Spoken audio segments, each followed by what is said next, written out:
Tell me if this sounds familiar. You're at a dinner, you leave early because you're tired, and the first words out of your mouth are, "Sorry, I just couldn't stay." Or someone bumps into you at the grocery store, and before you even realize it, you're the one saying, "Oh, sorry."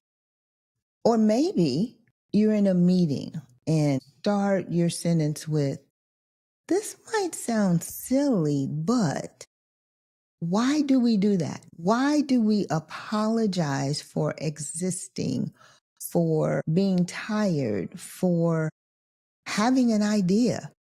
And here's the kicker. After 50, when the world is already trying to tell us that we're fading into the background, this habit of shrinking only makes that message louder.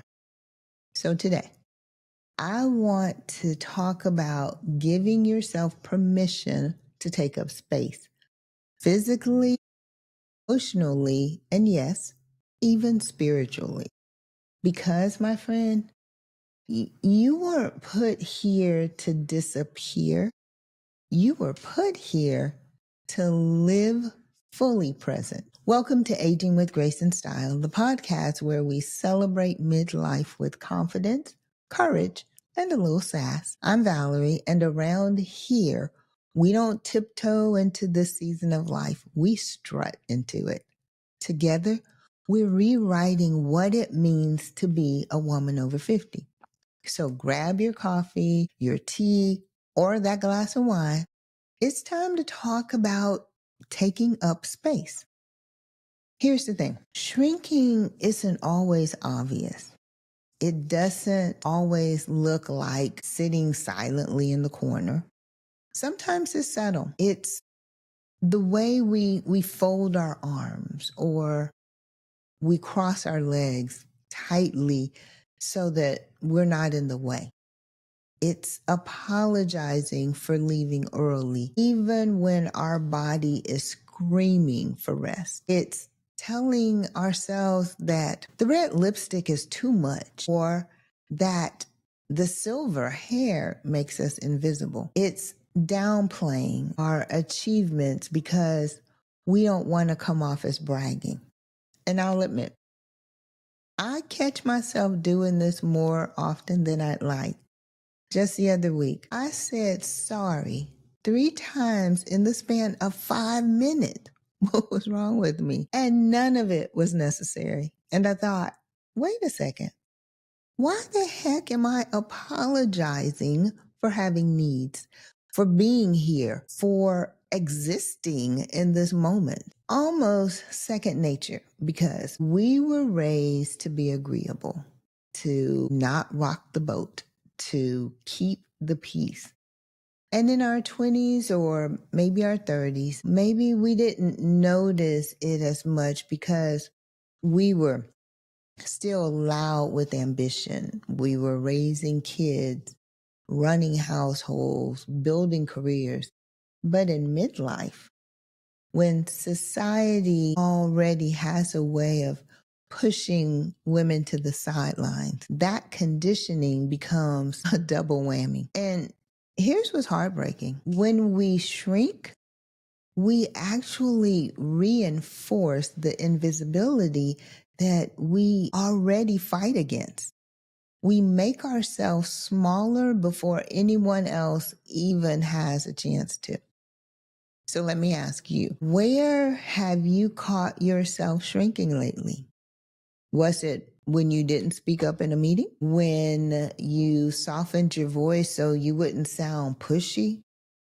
Or when you decided not to wear something that you loved because you didn't want to draw attention?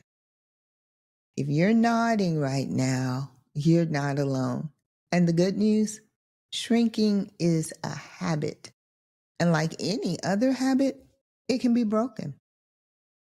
Let me share a moment that really opened my eyes. I was at an event not too long ago, and I was tired as heck. My body was telling me, Valerie, it is time to go home. So I left early. As I walked out the door, I caught myself saying to the person next to me, I'm sorry, I just couldn't stay any longer. And right after those words came out, I thought, wait, why am I apologizing for honoring my own needs? Nobody asked me to explain. Nobody needed me to justify. But there I was, automatically shrinking myself with an apology. Now, here's the bigger truth. That apology wasn't really about them. It was about me. It was about me not giving myself full permission to take up space, to say, I'm tired and I'm leaving, and that's enough. And when we do this over and over, when we constantly apologize, minimize, or downplay ourselves, it chips away at us. It tells our brain, it tells our brain, you don't belong fully. You have to shrink to be acceptable. The cost of shrinking is that it reinforces the invisibility so many of us already feel after 50. We start believing the lie that we're a burden, that our needs don't matter, that we're taking up space that should belong to someone else. And before we know it, the world doesn't even have to make us invisible because we've already made ourselves disappear. Friend, that's heavy, but it's also hopeful because habits can change. Once you start to notice these moments, you can begin to reframe them. Instead of apologizing, you can say nothing. Or better yet, you can say, I'm headed out now. I'll see you next time. No sorry needed, just a statement of your reality. And that shift, it seems small, but it's powerful because every time you refuse to shrink, you're reminding yourself, I belong here. I don't need permission to exist. So if shrinking chips away at us, how do we flip the script? How do we start giving ourselves permission to take up the space that we deserve? I think of it in 3 moves: recognize, reframe, and respond. So, first is recognize. The biggest step is catching yourself in the act. Notice when you cross your arms to feel smaller. Notice when you say sorry out of habit. Notice when you tell yourself, don't wear that, you'll stand out too much. Don't beat yourself up for it, just notice it. Because awareness is always the first step to change. The second is reframe. Once you notice, flip the story in your head. Instead of, I don't want to be in the way, try, I have every right to be here. Instead of, they probably want someone younger, say, they need my perspective. And let me tell you a personal story here. You all know I podcast and I do my Monday morning boost. The whole purpose is to share encouragement, connect, and build community. And I can't tell you how many times someone has said, Valerie, I listen to your podcast every week, or I look forward to your boost every Monday. Now you think I'd be over the moon, and I am deep down. But you know what I often do? I say a quick thank you, and then I change the subject. Like I had to shrink away from the compliment, like it was too much. And that makes no sense, right? I want people to listen. I want people to connect.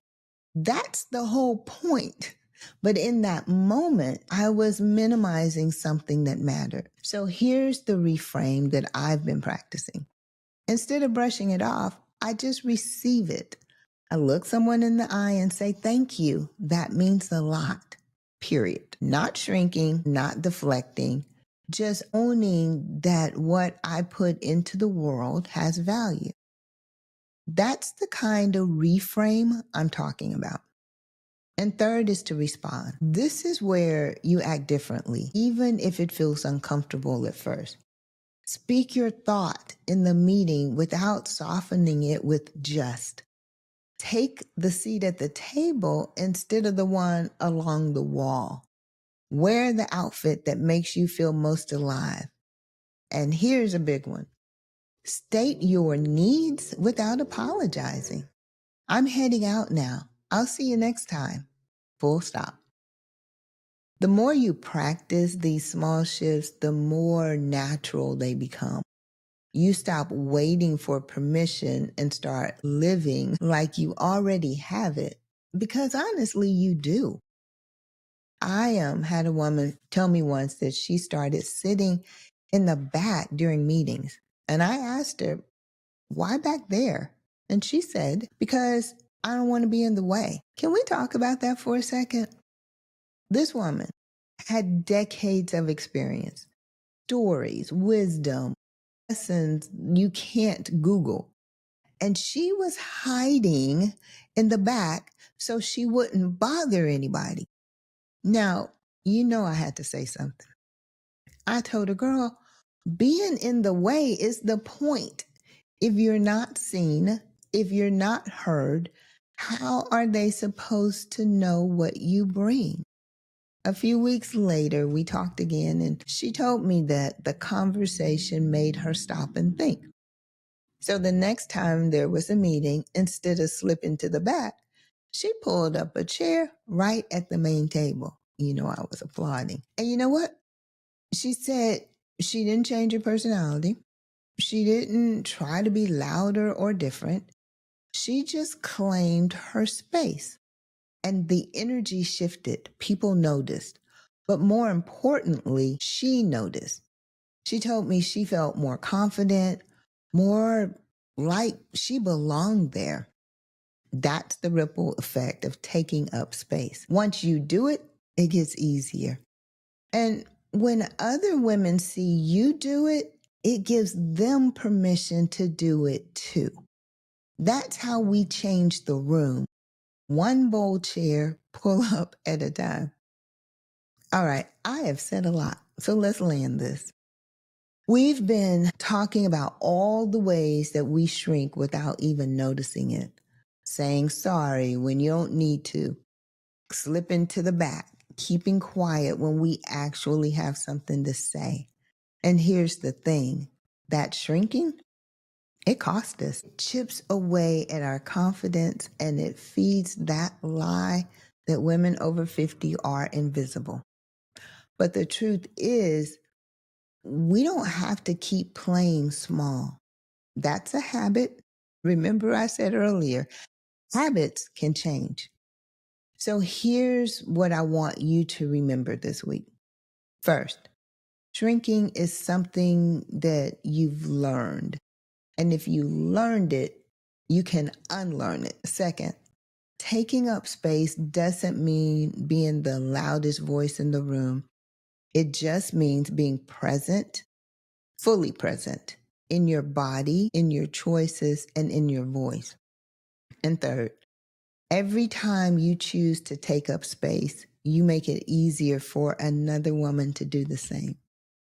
Somebody's always watching, and your courage gives her courage. So here's your challenge for the week. Notice one moment where you'd usually shrink and you flip it. If you normally apologize, don't. If you normally move aside, stand firm. If you'd normally hold back, go ahead and say the thing. One little flip. That's all I'm asking. Because you don't need anyone else's permission to be here. You already belong. And before we wrap up, let's end with an affirmation. Say this with me. I'm not too much. I am not in the way. I deserve to take up space. Let that sink in and carry it with you into this week. Say it until it feels true, because friend, you weren't made to fade out. You were made to shine.